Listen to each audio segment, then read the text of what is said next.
Hello, everybody. I was born and raised in Hong Kong, so I am homegrown, born here, went to school here, but I grew up in Hong Kong being the smallest kid. I think when I was 10 years old, all the kids at that age, everybody kind of grows at a different level, right? But everybody kind of grows this way. But for me, I kind of grew this way. I never really got any taller than I am today. And as a result of that, I didn't really have a lot of self-esteem or self-confidence in doing anything. And my parents were always very overprotective of me, like, oh, you're too small, you can't do this, you can't do that, and I believed that. And it kind of was a big challenge for me when I was growing up here and going to school. And after all that time, I started doing different types of sports, and I found a lot of confidence in doing sports. And I was doing like track and field, cross country. Then I started doing more challenging sports like rock climbing, scuba diving, jumping out of airplanes, just doing all kinds of different challenges. And when I look back on all the different things, I finally found something that was incredibly challenging, which is this picture here. And this is the Sahara Desert in Egypt. And if you can imagine the Sahara Desert in Egypt, it's 50 degrees Celsius during the day, 37 degrees at night, and I'm running 250 kilometers. So that is 6 consecutive marathons, carrying a backpack with all your food and equipment in it. And it doesn't matter if it's hot or if the sun's beating down on you and you're dehydrated and you're thirsty. All the different challenges like sandstorms, all those different types of things, yet it's 6 consecutive marathons back to back and having to complete that with a backpack. And I've actually done quite a few of these. I've completed 5 continents, so I've done 250 kilometers across all of those different countries. And I really want to do a couple in North America and also in Europe. And if I still have my running legs, I'd love to do Russia and India. So there's a fundamental difference between astronomers and astronauts, but you have to ask yourself, which one are you? Do you want to live through the stories that other people tell you, or do you want to experience them yourself? The Amazon jungle, Brazil. This is an amazing place. If you think about running across the desert, there's really not a lot of obstacles, right? It's just sand, sand, sand everywhere. Well, in the jungle, of course, you've got trees and all kinds of brush, and not to mention that, but it's also wet, it's very humid, and every single creepy crawler you can imagine is out there, right? Everything from the small little ants to the spiders to the snakes to the jaguars. There's all of these different types of scary things that are out there, and it's also 6 consecutive marathons or 250 kilometers while carrying a backpack and having to go through all of that. So you're running through the jungle, and then you're getting in the river, and you're swimming across the river, then you're back in the jungle again, and you're running. And the whole time you're completely wet, and your feet kind of look like that. And you have to run at night, which is also pretty scary. And of course, there's all these different bug bites you can get. And all of this equipment here, I had to carry in a backpack with me. And it's your food, your first aid equipment, your clothes, just all the different types of things that you need to carry you for the next 7 days.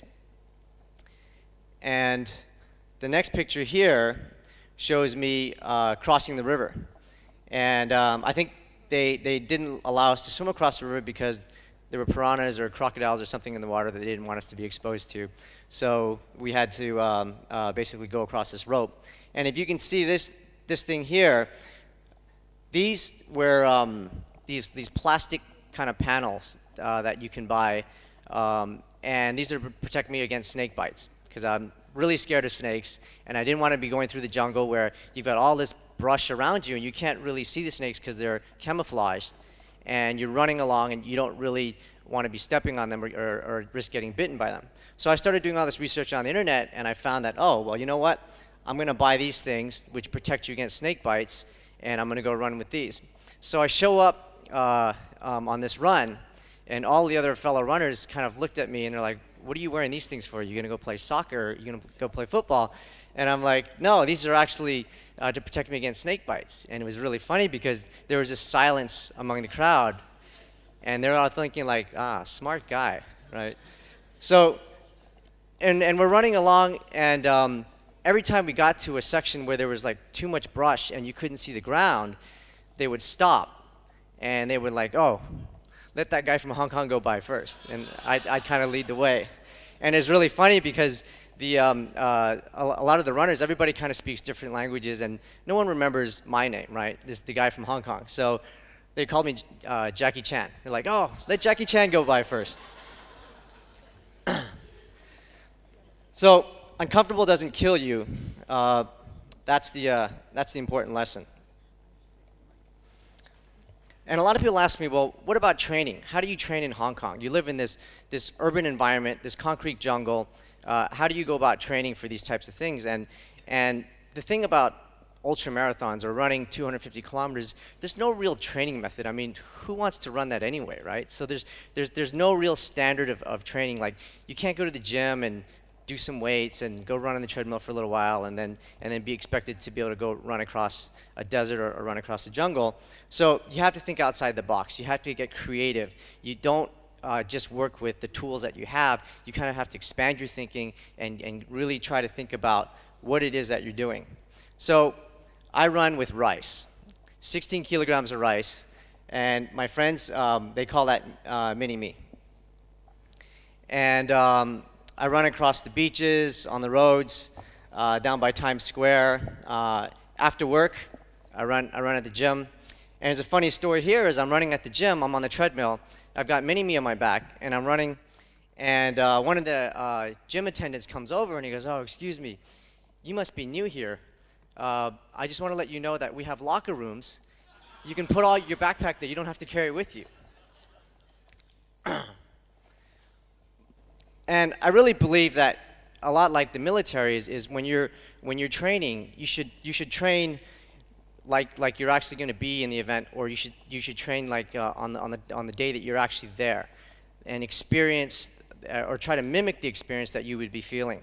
So what do I mean by run sleepy? It means like going out to Long Kwai Fong on a Friday night, and then coming home really late at 3 or 4 in the morning, and then having to get up a couple hours later on Saturday morning to go running. You know, you're not going to have that full night's sleep. You're not going to have that big dinner or be well rested when you're running 250 kilometers. Every day you're going to get progressively more and more tired. So run hungry, run thirsty, run hot, run cold. When your legs are tired, the next day go out and run again. Get your body used to the stress. And if you feel like you've got a cold, go out and run again. You can't be 100% ready for anything. So don't fail. If you fail in training, you'll fail in the real world. Training takes dedication, and what I want you to see here is what they've told you is that there's 7 jungles, 7 deserts, 2 jungles, and 1 alpine event. But what I wanted to focus on was what you don't see, what it took to get there. So I've run 7,000 kilometers, which is about the width of China is 5,200 kilometers, so I've run a distance greater than that. I burned through 50 pairs of shoes. I've worn out 6 heart rate monitors. I've ruined far too many MP3 players that I can keep count of. I've consumed a swimming pool of sports drinks, and people really laugh at me when I run with a backpack. It's like one time I ran from Times Square all the way out to South Bay and back with mini-me. And there's this taxi line there, right? There's all these taxi drivers that are parked out there. And one taxi driver rolled down the window and goes, hey, didn't I see you out in South Bay? And I said, yeah. And he goes, you didn't run all the way back here, did you? And I said, yes. He said, I could have driven you there. And I had 3 girlfriends broke up with me. But the benefit is I can eat unlimited junk food because I can. So what's your biggest intention? Well, let me rephrase that. What is your biggest goal, right? Let's pick a common example that everybody understands, losing weight, right? Everybody wants to lose weight, guys and girls. So initially it feels great, right? You've made a statement, I'm going to lose weight. You tell all your friends, you tell your family, I'm going to lose weight, I'm going to look like that guy. right? And then what you've done is you've set expectations, right? Escalation of expectations. Now everybody's watching, everybody's listening. They want to see, can you actually carry through what you've said you're done? So the reality hits, and then you go out there, and let's say you buy that treadmill. You're all gung-ho about it, and you start running on that, and you're on your pathway to achieving that goal. And then you think about it, it's like, oh no, I just created more work for myself. And that's what it ends up looking like. So you need to change the identity of the goal. Use a language that you understand. That's really important. If we use an example, is a marathon 42 kilometers, or is it 4 times 10 kilometers on Bowen Road? Or how about for you, if you don't run, maybe it's 7,000 trips to McDonald's. It doesn't matter what it is. You just have to put it in a language that you understand. How about push-ups? Is it 500 or is it 50 times 100? But running 250 kilometers, that's 250K. I don't care how you try to think about it, it's a significant distance. So you switch it up. You think about it from checkpoint to checkpoint or campsite to campsite. Life is 10% what happens to you and 90% how you respond to it. I tore my Achilles tendon. I completely snapped.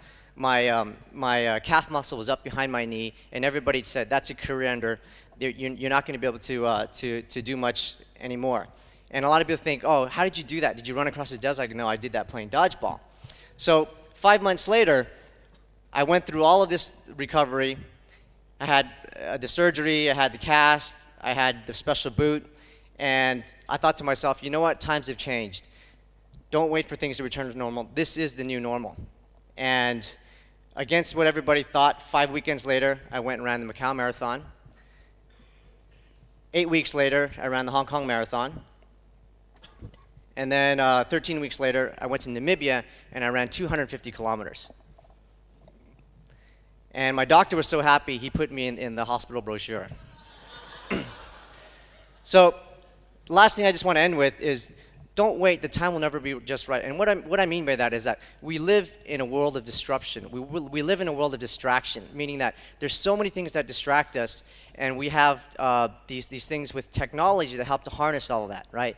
You've got your mobile phone, you've got your iPhone, your BlackBerry, you've got SMS, you've got WhatsApp, you've got email, you've got MSN, you've got all these different types of things, and those are the distractions, but you have to keep focused on the goal of whatever you set out to do.